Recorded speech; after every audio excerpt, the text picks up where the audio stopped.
whatever. Why, like, do I have?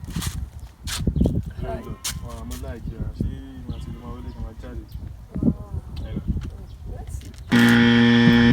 There's not even anything. I bet you could get that job. Yeah, people use your glory. You don't even she wasn't by 80 by the way. I want them all to watch. I love going.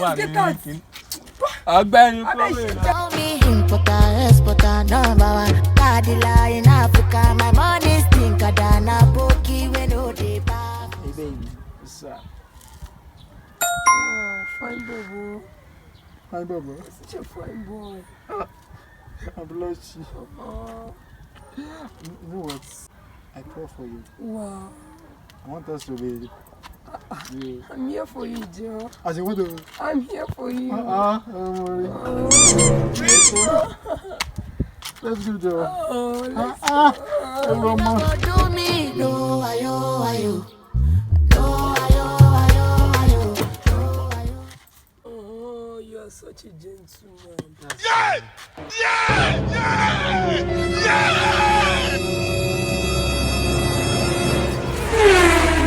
Elle est fagoto Baba Fela.